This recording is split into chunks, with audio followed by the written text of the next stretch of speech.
Oh, could be the day for Caleb Ewan to sprint all the way to the line in search of victory. Alpecin-Deceuninck, they've been pushed away from the front now by Julien Alaphilippe, but it's looking over the shoulder from the Soudal-QuickStep men because they cannot see Tim Merlier. He's back behind the team of Alpecin-Deceuninck and waiting for their moment. 5K to go, bit early to be on the front. Christopher Hamilton just brought up Tobias Lund, but he couldn't bring him all the way to the front. He's dropped him off in there in the mix. He's going to have to fend for himself. Affini a little further back. This now is Van Dijk up there. It's elbows only everywhere. There's not much room at all.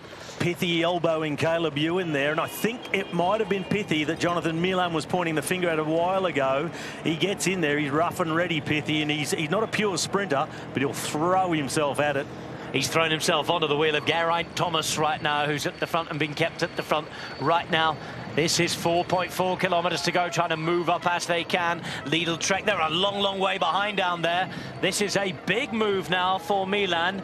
4.2 kilometers to go, and they know that this is a pinch point coming up. Sean Kelly, they have to be at the front. That's Consonni alongside him. This is where it narrows. That really shows course knowledge. Yes, well, you can see there the pinch point that Adam was talking about, a very, very important one. You have to be in the top places here and all through safely.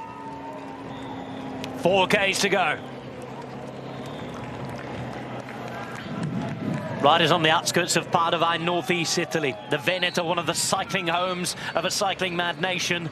But it's plenty of obstacles for these riders as they're on the way to the beautiful central square of Prato della Valle. There's riders everywhere though.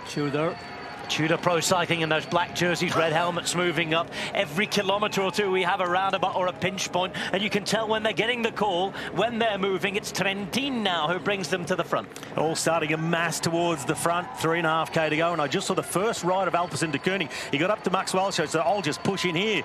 Max Walscheid, 2 metres, 90 kilo. You ain't pushing in on him. He kept moving towards the front, but they're dragging Caden Groves up to the head of the field now, Alpecin-Deceuninck.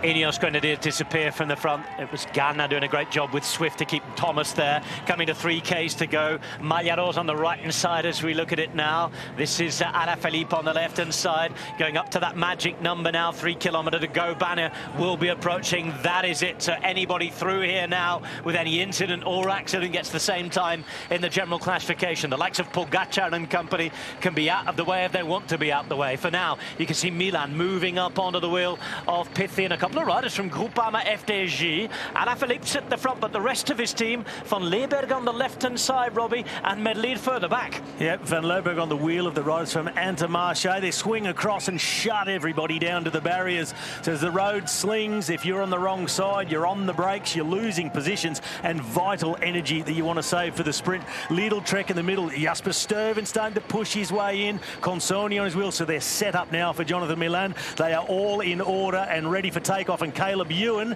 is on the wheel of Milan for now. Maris Mikkels a little further back than his teammate. He's just waiting with Caden Groves, but the experienced Sean of Matteo Trentin coming to 2 kilometres to go. This is such a nervy build-up. Well, this is a real big one here. We can see Little Trek just waiting in the middle there, but Trentin's, want to position his man here, and this is all about being there but not giving too much, because with 2 kilometres to go, you have to be able to continue with your sprinter to that point where we turn at least just before the kilometre mark, the left-hander, and drop him off. Milan moved out to the right now by his team. They threatened to get shut in when Groupama came across, wiggle their way out and just pushing back towards the front. Anil Koski just edging in on Caleb Ewan on the wheel of Jonathan Milan, as Tudor are now in control for Alberto Dainese. Look on the left as we look at it, blue and white. This is Van Leeuwenberg doing a big job to keep Merlier up towards the front. There's not too many left to lead their sprinters out at the minute. Caleb Ewan is in a better position, but he's having to hit the wind a little himself. Up there too is Mikkels. On the right you can see Pascal Lon. He's at home today. He's going to have a go. Why not? Through the centre, Milan, you can spot him a mile off. There's Walscheid as well, but the man he's supposed to be leading out is on the left as we look at it. Coming up to 1 kilometre to go now. When we get through, it's a left turn coming up, Robbie. Sharp left turn, everyone diving in, and we've got dry roads. That is a godsend as they come through. Tudor in control, Dainese in second wheel. Gaviria a little further down. He has Chimolai with him, coming up to 700 metres to go now. Big right turn coming up. Look at how it narrows. It squeezes, it squashes. They know they're going right. There's Froidevaux, and it's Dainese now who's on the wheel of Consonni. Consonni's on the radio, though, and asking whereabouts Milan is.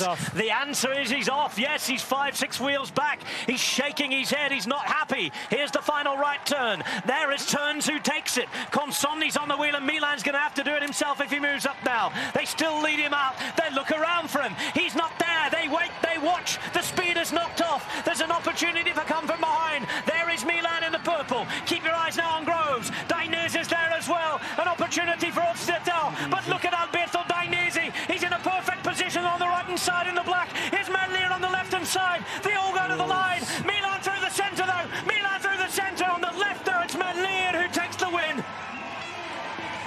Tim Merlier who takes the second win for his team in the sprints at this Giro. 5 or 6 of them across the road. My, oh my, that was chaotic.